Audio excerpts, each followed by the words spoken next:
भाजीची चव 10 पटीने वाढवणारा, प्रत्येक घासात हॉटेलची चव आणणारं रहस्य.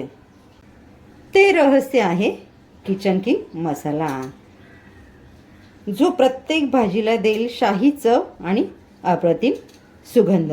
करूयात मग सुरुवात. आजचं साहित्य मोजण्यासाठी आपण मेजरिंग स्पूनचा वापर केलेला आहे. आजच्या रेसिपीसाठी लागणारं साहित्य काय, त्याचं प्रमाण किती आहे, हे व्हिडिओमध्ये अगदी डिटेल सांगितलेलं आहे. त्यासाठी व्हिडिओ शेवटपर्यंत नक्की बघा. साहित्य बघूयात आपण आता. धणे घेतलेले आहेत 1 टेबलस्पून, जिरं घेतलेलं आहे 2 टीस्पून, बडीशोप 1 टीस्पून, दालचिनीचे तुकडे घेतलेले आहेत 7 ते 8, मसाला वेलची घेतली 5 नग, हिरवी वेलची घेतली 12 ते 15 नग, काळे मिरे घेतलेत 1 टीस्पून, लवंग 1 टीस्पून, जायफळ मी 1 घेतलेला आहे, त्याचे जरा तुकडे करून घेतलेले आहेत. 1 टेबलस्पून चना डाळ घेतलेली आहे, 3 जावित्री, 1 टेबलस्पून कसुरी मेथी, 1 टीस्पून मोहरी आणि 2 टीस्पून खसखस. गॅसची फ्लेम आपण ऑन करून घेतलेली आहे. आता आपल्याला मसाल्यामधला मॉइश्चर निघेपर्यंत त्याला भाजून घ्यायचं आहे, पण गॅसची फ्लेम आपल्याला मीडियम ठेवायची आहे. हा मसाला हलका भाजून घेताना आपल्याला ही काळजी घ्यायची आहे की याला आपल्याला जाळायचा नाही, फक्त याच्यातला ओलावा असेल ना तो काढून घ्यायचा आहे, कारण आपण मसाला स्टोअर करून ठेवत असतो. तुमच्याकडे लाल मिरची असेल तर तुम्ही इथे 7 ते 8 नग लाल मिरचीचे मसाला भाजताना घालून घेऊ शकता. चिवडा मसाला, चकली मसाला, बिर्याणी मसाल्याची रेसिपी मी ऑलरेडी आपल्या चॅनलला अपलोड केलेली आहे. तुम्हाला अजून कुठल्या मसाल्याच्या रेसिपीज बघायला आवडतील ते मला कमेंट्समध्ये नक्की सांगा. रेसिपी जर तुम्हाला मनापासून आवडली तर चॅनलला लाईक, शेअर, सबस्क्राईब करायला विसरू नका. तुमच्या या भरभरून मिळणाऱ्या प्रतिसादामुळेच आम्ही एक पाऊल पुढे जातोय, त्याबद्दल आपल्या सर्वांचे मनपूर्वक आभार. गृहिणींच्या मनात पडणारा महत्त्वाचा प्रश्न असतो की आम्ही घरी एवढ्या छान भाज्या बनवतो पण हॉटेलसारखी चव का येत नाही.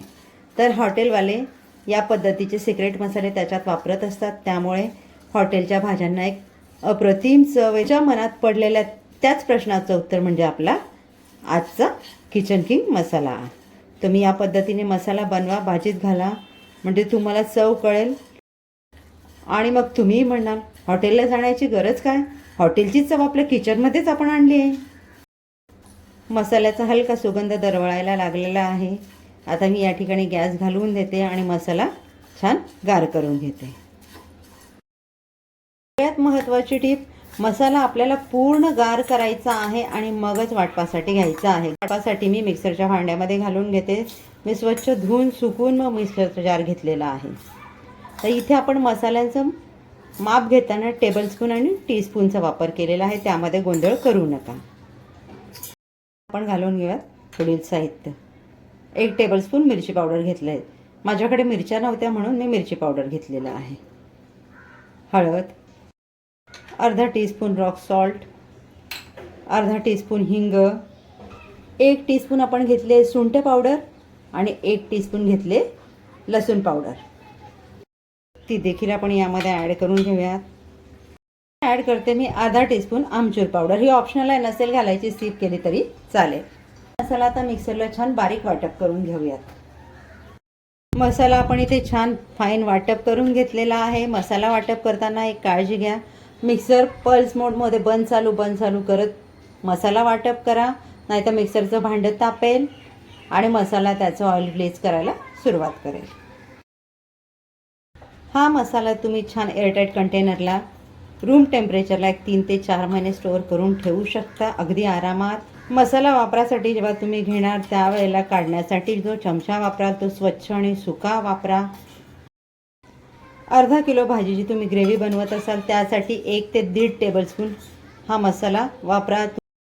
तुम्हाला जास्त तिखट हवं असेल तुम्ही तुमच्या आवडीप्रमाणे मसाल्याचं प्रमाण कमी जास्त घेऊ शकता. एक छोटीशी गोष्ट सांगते, मी माझ्या रोजच्या जेवणात तिचा वापर करते. भाजीला फोडणी घालताना आपण जितका मसाला वापरतो त्यातला अर्धा मसाला फोडणीत घाला.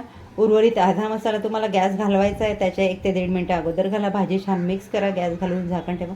भाजीला अप्रतिम चव येते.